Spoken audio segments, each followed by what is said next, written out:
Welcome to the ED Post Sports Chat. I'm Drew Rubenstein here with Justin Jackson. And Justin, after Sunday's loss to Purdue, the WVU men's basketball team fell to 7-5 this season. Exact same record that last year's 13-19 bunch had after 12 games as well. And let's start right there. How much different is this team from last year's squad?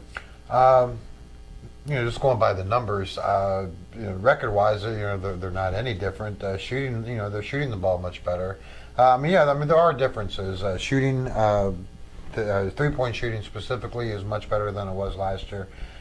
Rebounding has gotten worse, and opponents rebounding the ball against them has gotten worse. So there are some areas where they are better, and offensively they're better. Defensively, they're not quite as good as they were last year. And a lot of names have changed and new players have come on, and the record is still the same. But there are some differences between this year's team and last year's team, and it goes beyond just what the record is at the moment. Do fans need to adjust expectations, or can this team still make strides from last year's record and still not end up in a great position? I mean, maybe they take steps in the right direction but still don't end up in the NCAA tournament. What's your take?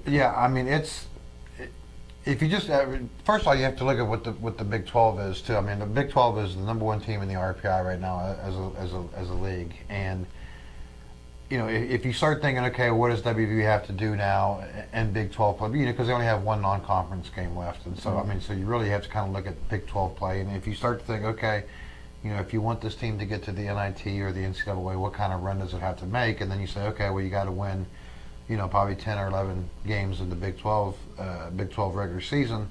And then to do that, well, you're going to have to beat a Kansas, you're going to have to beat an Oklahoma State, or you're going to have to beat a Baylor, either at home or on the road, and you're going to have to sweep a Texas Tech or a TCU. And all of those teams are improved. I mean, the bottom teams from last year's standings are much better than they were last year. And some of the teams at the top of the standings didn't get much worse. I mean, the league is much better than it was last year, probably from top to bottom.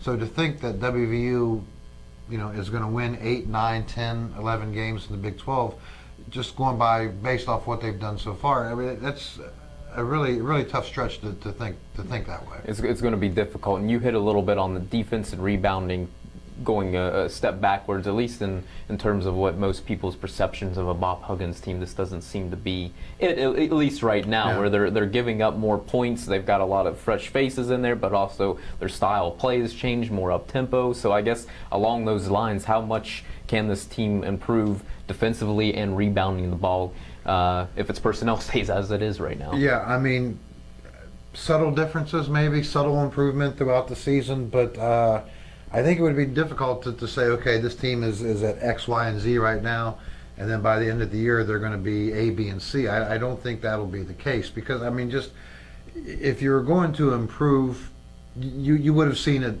already, and the fact that that they have difficulties in rebounding, and and unless the roster changes, if a Jonathan Holton becomes eligible, I mean, that would certainly help. But if the roster stays as is, it'll be difficult. I mean, maybe you see some differences in rebounding. Maybe there's a game where they jump out and have a really good rebounding game, something like that. But to say that they're going to be consistently better in defending and rebounding by the end of the season, I think that's tough to say at this point.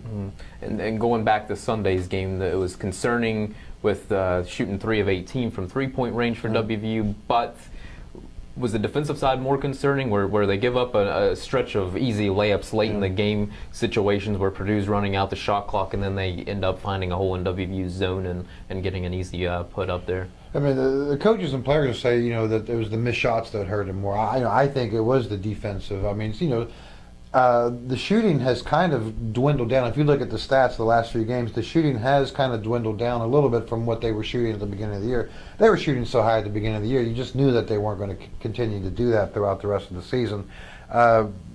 They have to play defense. I mean, you got to stop layups, and you got to stop penetration, and you've got to find a way to rebound the ball better.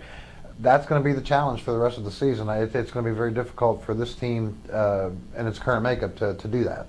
And last one here, along the lines of rebounding and getting more help in the post, Huggins kind of hinted at it in his post-game press conference after the Purdue game, saying he needs to play Brandon Watkins more. Yeah. Could you see Devin Williams and Brandon Watkins in together at the same time, or how could WVU's rotation here maybe adapt? I think you will see that, and now the problem with Brandon is offensively and what he knows in the system and the plays and getting him in the right spot. Defensively, I think he's fine, and he's shown that. You know, he had 8 rebounds. He had a double-double against Marshall. He had 11 rebounds against Marshall. He can rebound. He can block shots. You know, if you stand him in front of the basket and say, okay, defend the rim, and people come in and you try to block the shots or rebound the ball, he can do that, and he can do it very well.